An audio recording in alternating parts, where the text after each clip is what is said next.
وسندنا وحبيبنا ومولانا محمدا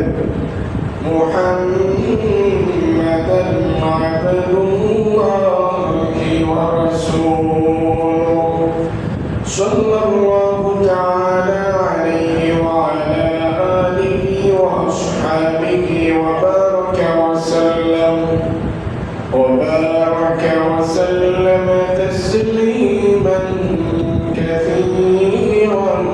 كثيرا أما بعد فقد قال الله تبارك وتعالى في كلامه المجيد وفي فرقانه الحميد أعوذ بالله من الشيطان الرجيم بسم الله الرحمن الرحيم ومن يعظم شعائر الله فإنها من تقوى القلوب وقال النبي صلى الله عليه وسلم صيام يوم عاشوراء إني أحتسب على الله أن يكفر السنة التي قبله وقال عليه الصلاة والسلام بارك الله لنا ولكم في القرآن العظيم ونفعنا وإياكم بالآيات والذكر الحكيم اللهم صل على محمد وعلى آل محمد كما صليت على إبراهيم وعلى آل إبراهيم إنك حميد مجيد اللهم بارك على محمد وعلى آل محمد كما باركت على إبراهيم وعلى آل إبراهيم إنك حميد مجيد الحمد لله আল্লাহ সুবহানাহু ওয়া তাআলার বিশেষ মেহেরবানি যিনি আমাদেরকে অত্যন্ত দয়া করে মায়া করে পবিত্র জুমার দিনে জুমার নামাজ আদায় করার জন্য তার ঘরে আসার বসার তৌফিক দান করেছেন এজন্য আমরা শুকর আদায় করি আলহামদুলিল্লাহ সাথে সাথে কোরআন এবং হাদিস থেকে আলোচনা করার শোনার জন্য সুযোগ দান করেছেন এজন্য আমরা বলি আলহামদুলিল্লাহ আজকে যে বিষয়ে আলোচনা করব আশুরার তাৎপর্য সম্পর্কে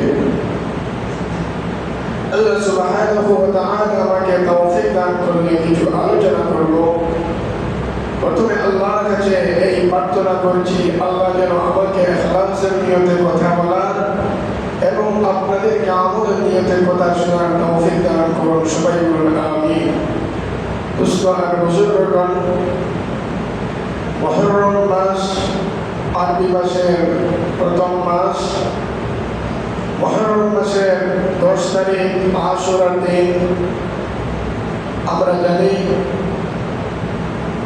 এই আশুরার দিন আমরা সবাই জানি আশুরা মানে 10 এজন্য 10 তারিখের কথা বলা হয়েছে মুহররম মাসের 10 তারিখের কথা এই মুহররম মাসের 10 তারিখে আমি সংক্ষেপে কিছু কথা বলবো মুহররম মাসের 10 তারিখ সম্পর্কে অনেকে অনেক ভুল কথা বলেন যে মুহররম মাসের 10 তারিখে এই হয়েছিল সেই হয়েছিল আমরা দেখতে হবে যে এই মুহররম মাসের 10 তারিখ কিভাবে রাসূলুল্লাহ সাল্লাল্লাহু আলাইহি ওয়াসাল্লাম পালন করেছিলেন, সাহাবায়ে কেরাম রাদিয়াল্লাহু তাআলা কিভাবে পালন করেছিলেন, কোন উদ্দেশ্যে সেটা পালন করেছিলেন সেটা আমরা দেখব।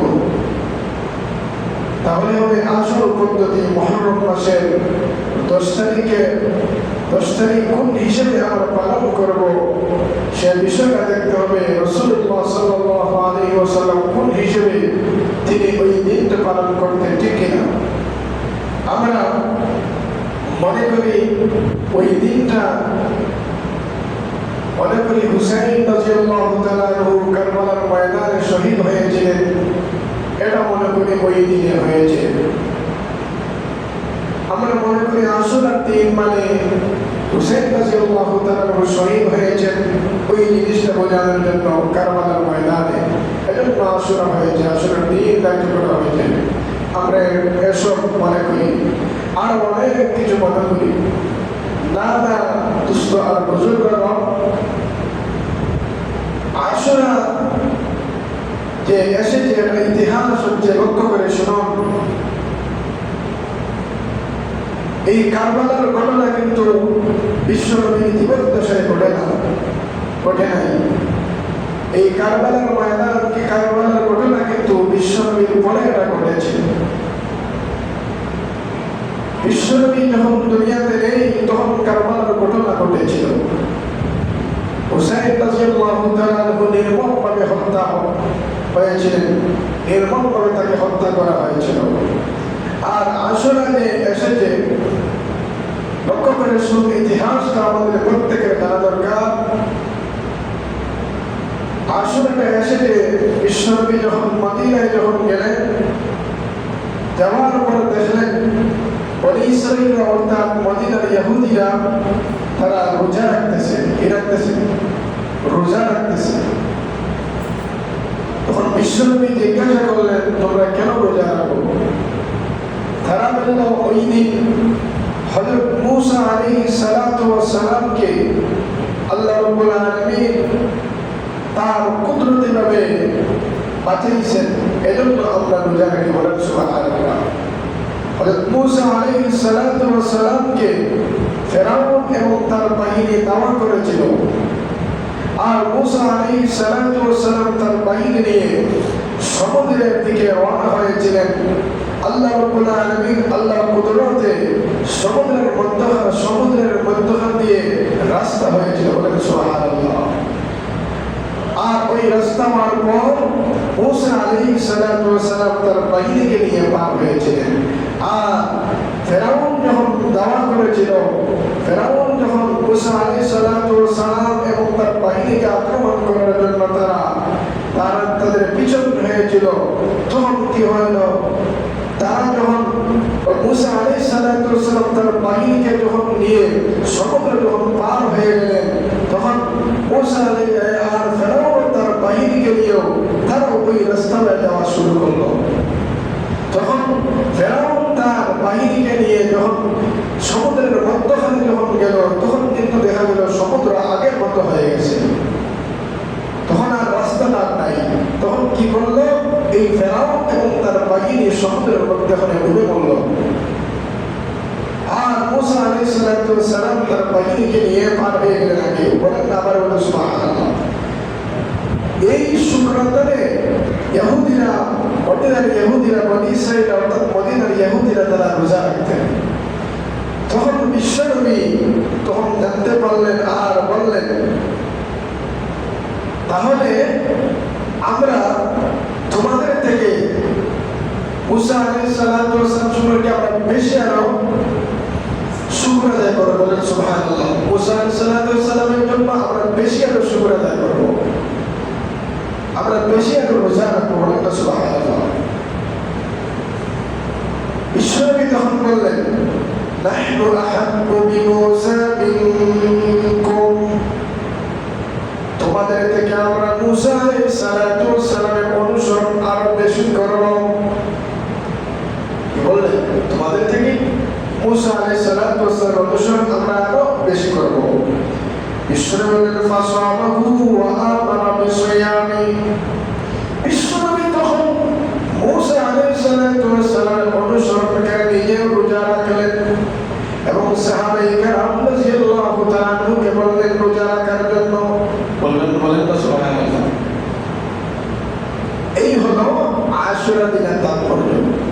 আর আমরা কি বলি, ওই দিনে হুসাইন রাদিয়াল্লাহু তাআলা কারবালার ময়দানে শহীদ হয়েছিলেন, ওই জন্য আশুরা না।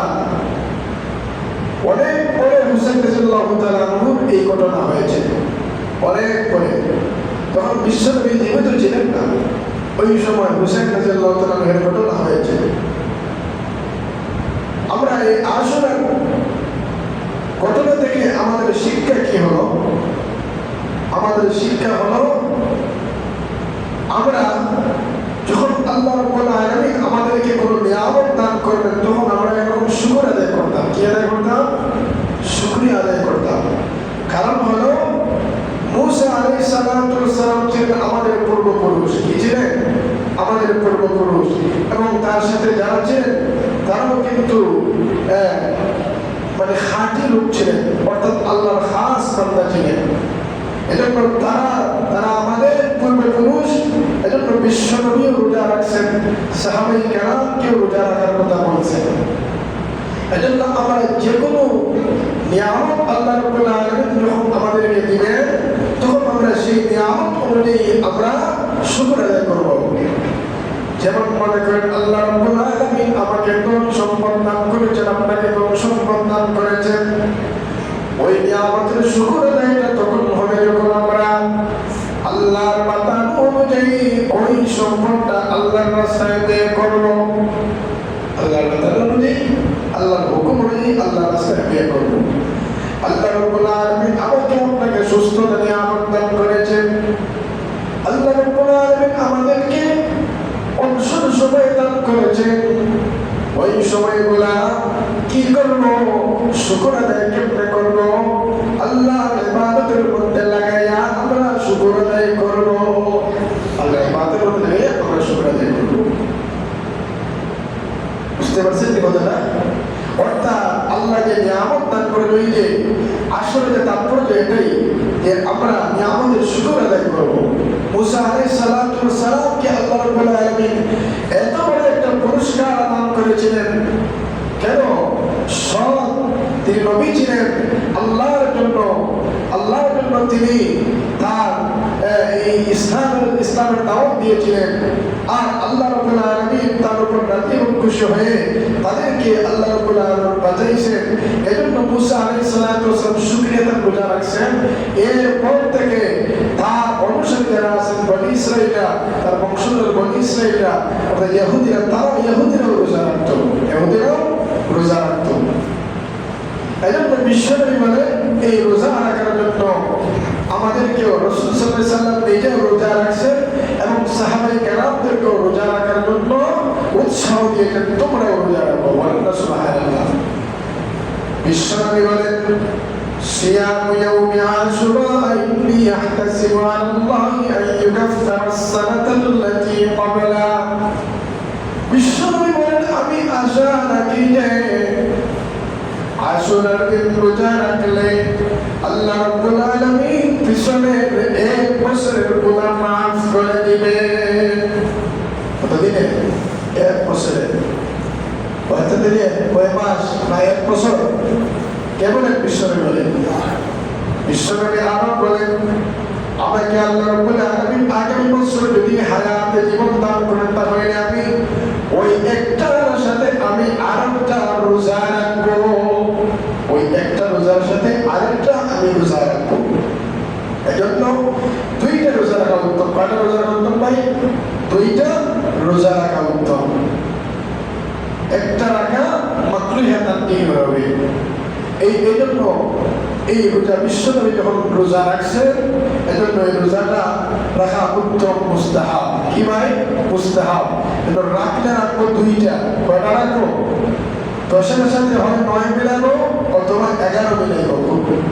9 অথবা 11 মিলাবো, হয় 9-10 অথবা 10-11। দুইটা রাখবো। আমি ইহুদিরা রাখতো একটা, আমরা কয়টা রাখবো? দুইটা।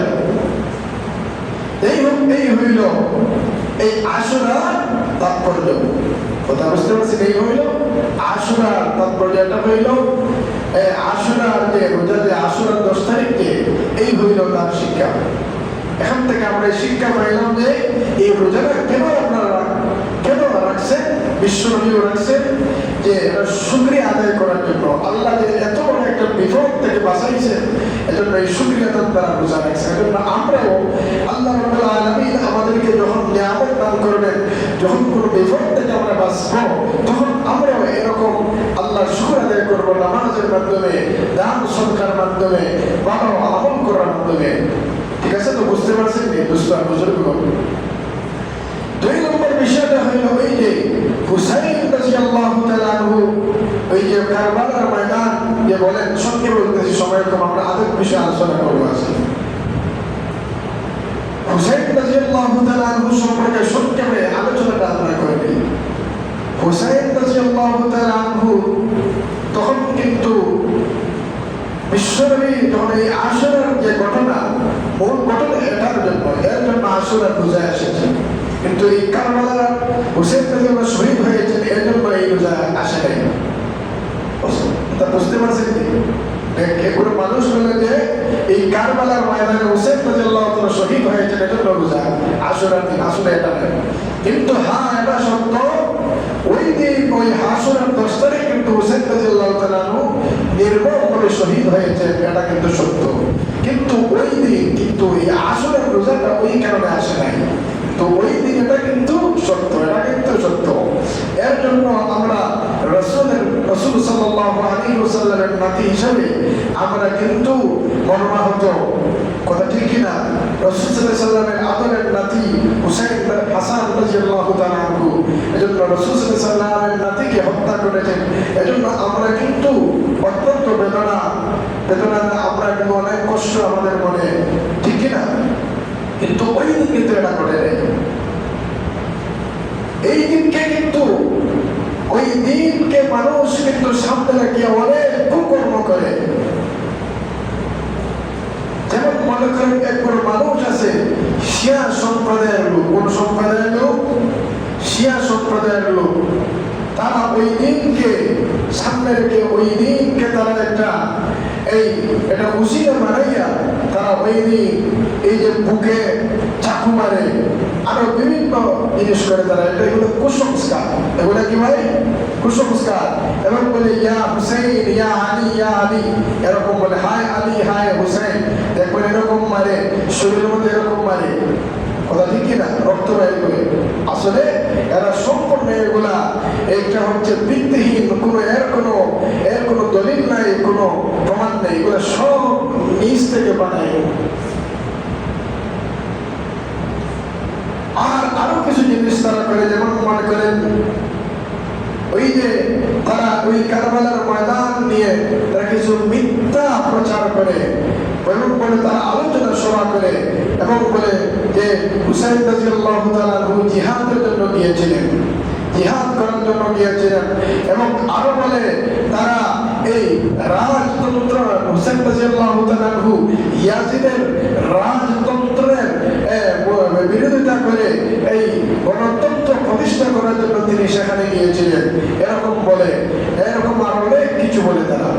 এই যে শহীদের বিষয়টা যেটা বলা হয়, লক্ষ্য করে শুনুন, হুসাইন রাদিয়াল্লাহু তাআলা আনহু সেখানে যুদ্ধের জন্য তিনি যান নাই।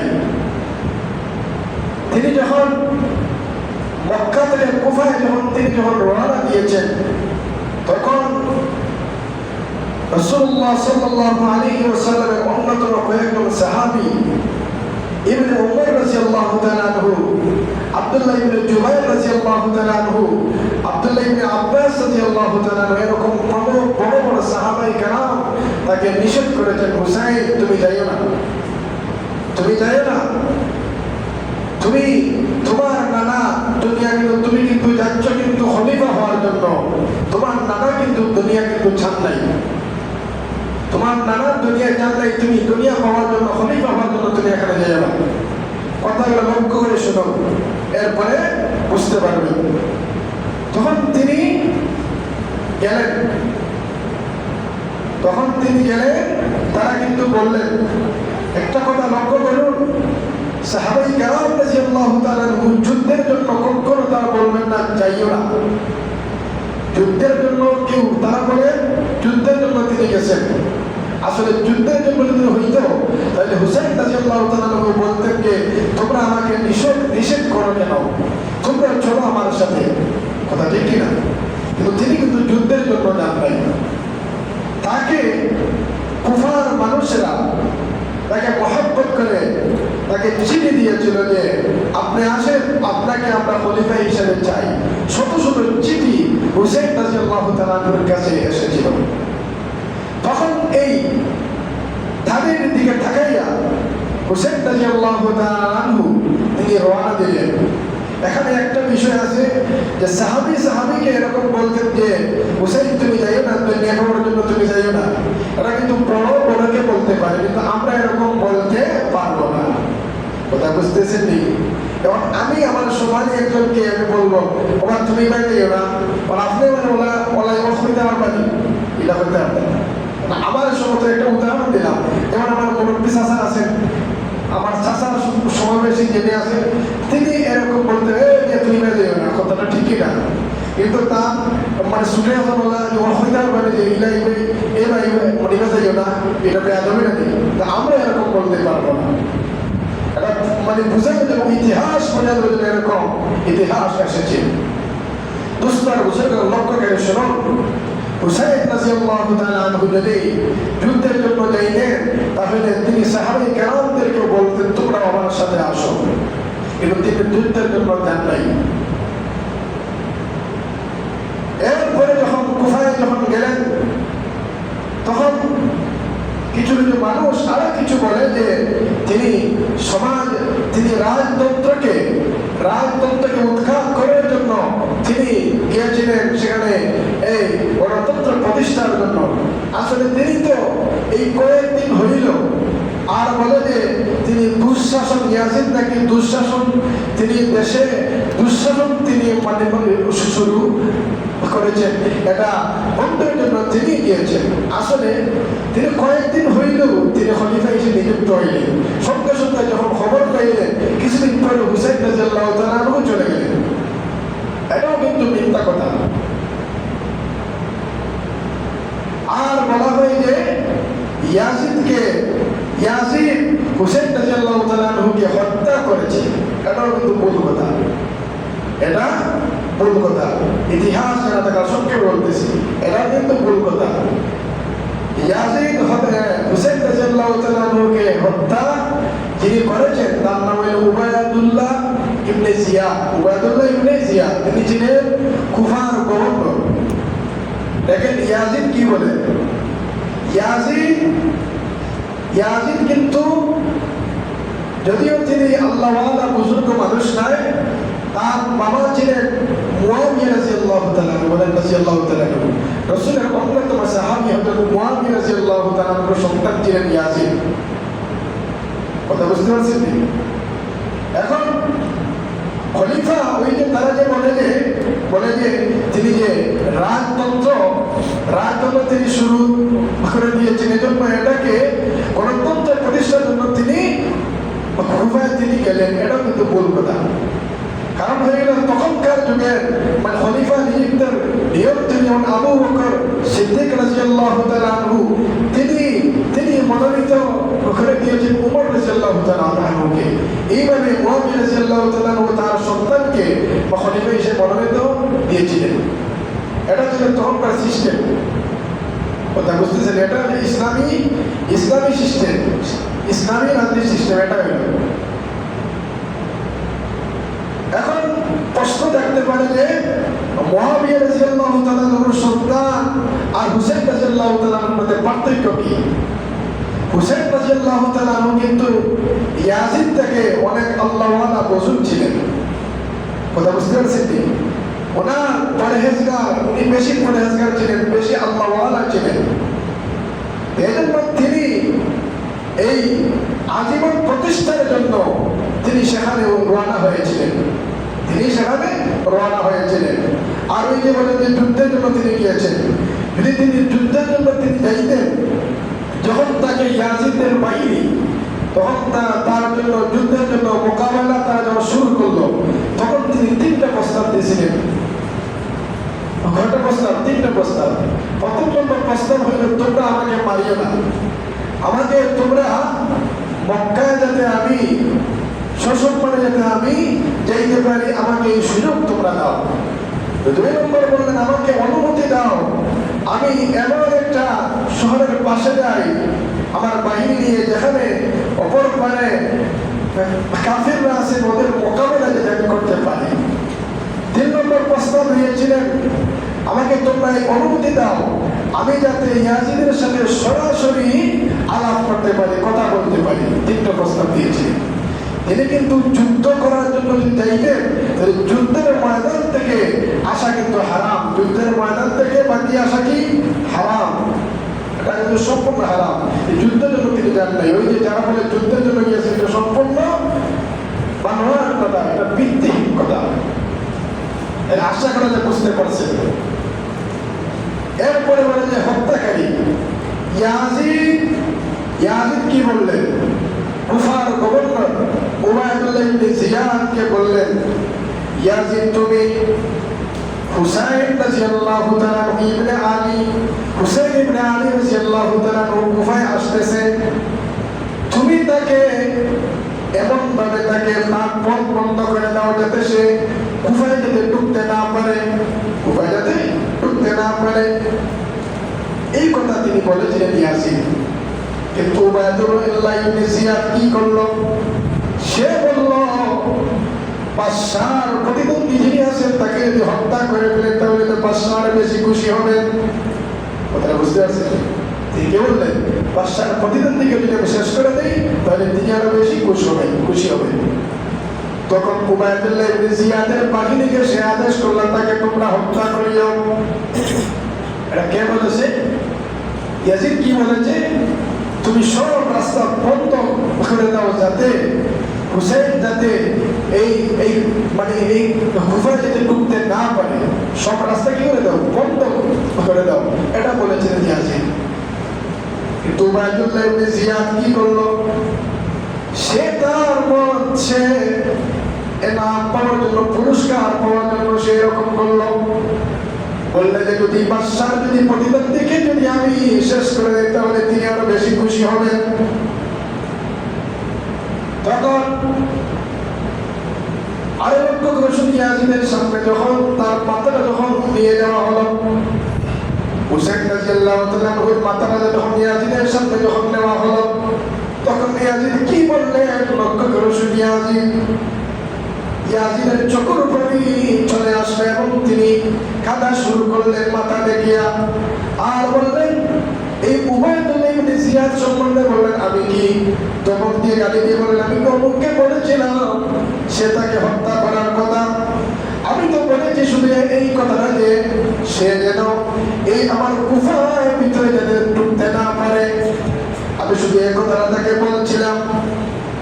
বুঝতেছেন? এখন দোষীকে হত্যা কি করেছে? হত্যা কে করেছে? উবাইদুল্লাহ ইবনে জিয়াদ, কুফার গভর্নর। উবাইদুল্লাহ ইবনে জিয়াদ কুফার কি ছিল? গভর্নর ছিল। সে তার বাহিনীকে, তার পাওয়ারে সে তার বাহিনীকে দিয়ে তাকে হত্যা করেছিল।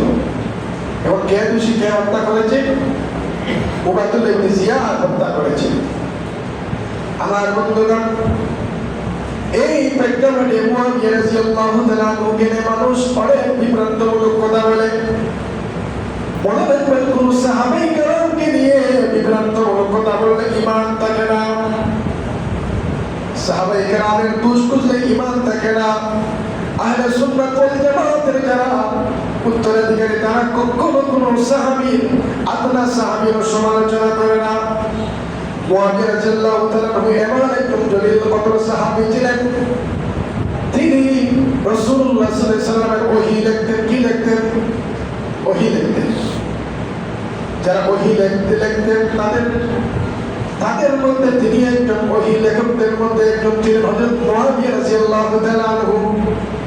হযরত মুআবিয়া রাদিয়াল্লাহু তাআলা আনহু তিনি যদি এটা বুঝতেন ইয়াজিদ সম্পর্কে, তাহলে তিনি তাকে মনোনীত করতেন না। তখন তিনি এরকম ছিলেন না। আর আপনারা বুঝতে পারবেন যে একদিন মুআবিয়া রাদিয়াল্লাহু তাআলা আনহু খুতবার মধ্যে খুতবা যখন দেওয়া হয় তখন কিন্তু দোয়া কবুল হয়। ওই খুতবার মধ্যে তার সন্তান সম্পর্কে আল্লাহর কাছে দোয়া করলেন, হে আল্লাহ, আমার সন্তানকে যদি স্নেহের কারণে মহব্বতের কারণে আমার সন্তান হিসেবে যদি তাকে মনোনীত দিই তাহলে তাকে ব্যর্থ করে দিও, তাকে ব্যর্থ করে দিও। আমার সন্তান হিসেবে যদি আমি মনোনীত তাকে করি, মহব্বতের কারণে যদি তাকে আমি মনোনীত করি খলিফা হিসেবে, তাকে কি করে দিও? ব্যর্থ করে দিও। আর যদি পালক হিসেবে যদি আমি মনোনীত করি, তাকে মনোনীত করলে লাভ হবে, কোনো লোকসান হবে না, তাহলে তাকে কামিয়াব করে দিয়ে। বুঝতে পারছেন কোন সময় দোয়া করেছে? খুতবার সময়। মুআবিয়া রাদিয়াল্লাহু তাআলা এমন একজন জলিল কদর সাহাবী ছিলেন যার নাম ধরে বিশ্বনবী দোয়া করেছিলেন, আল্লাহুম্মা জাআলহু হাদিয়াম মাহদিয়া। হে আল্লাহ, মুআবিয়াকে পরিপূর্ণ হেদায়েত প্রাপ্ত করুন আর সে যেন মানুষের পথ প্রদর্শক হয়ে যায়। বলেন না সুবহানাল্লাহ। বুঝতে পারছেন? এই আশুরার দিনে আর অনেক ঘটনা হয়েছে। এই আশুরার দিনে আদম আলাইহিস সালাতু ওয়াস সালামের দোয়া কবুল হয়েছিল, তওবা কবুল হয়েছিল এই আশুরার দিনে। হযরত ঈসা আলাইহিস সালাতু ওয়াস সালাম আশুরার দিনে জন্মগ্রহণ করেছিলেন। এইভাবে আরো অনেক ইতিহাস আছে, কিন্তু এই মূল সারমর্ম হচ্ছে আশুরার দিনের যে তাৎপর্য, কেন আশুরার দিন রোজা রাখা হতো। মূল কথা হলো এই আশুরার রোজা রাখার মূল কারণ হলো আল্লাহ রাব্বুল আলামিন হযরত মূসা আলাইহিস সালাতু ওয়াস সালাম এবং তার বাহিনীকে সমুদ্রে দিয়ে রাস্তা দিয়ে আল্লাহ রাব্বুল সমুদ্রের মধ্যখানে একটা রাস্তা দিয়ে তাদেরকে পার করেছিলেন। এজন্য তার শুকরাতান মূসা আলাইহিস সালাতু ওয়াস সালাম রোজা রাখছিলেন। আর এরপরে তার বংশের যারা ছিল বনি ইসরাঈল অর্থাৎ ইহুদিরা, তারাও রোজা রাখতে বলেন সুবহানাল্লাহ। আর বিশ্বনবী যখন মদিনায় যখন সফরে গেলেন তখন দেখলেন ইহুদিরা রোজা রাখতেছে। তখন কি করলেন? জিজ্ঞাসা করলেন, তোমরা কেন রোজা রাখো? তারা এই ইতিহাসটা বলল। তখন বিশ্বনবী বললেন, তোমরা যদি মূসা আলাইহিস সালাতু ওয়াস সালামের এতটুকু করো তাহলে আমরা আরো বেশি করব। তখন রাসূলুল্লাহ সাল্লাল্লাহু আলাইহি ওয়াসাল্লাম নিজেও রোজা রাখলেন এবং সাহাবীদেরকে রোজা রাখতে বললেন। আর বললেন, যদি এই আশুরার দিনে যদি কেউ রোজা রাখে তাহলে আমি আশা করছি আল্লাহ রাব্বুল আলামিন তার পিছনের 1 বছরের গুনাহ মাফ করে দেবেন। বলেন সুবহানাল্লাহ। আর আরো বলেন যে আমাকে যদি আল্লাহ রাব্বুল আলামিন আগামী বছর হায়াত জিন্দেগি দান করেন তাহলে এই একদিনের সাথে আমি আরো একটা রোজা রাখবো, অর্থাৎ 2টা রোজা রাখা। কয়টা রোজা? 2টা রোজা, হয় 9, 10 অথবা 10, 11। 2টা রোজা রাখা উত্তম। কয়টা রোজা রাখা উত্তম? 2টা রোজা রাখা উত্তম। এই হোক আল্লাহ রাব্বুল আলামিন আমাদের প্রত্যেককে আশুরার তাৎপর্য বোঝার তৌফিক দান করুন। সবাই বলুন আমিন।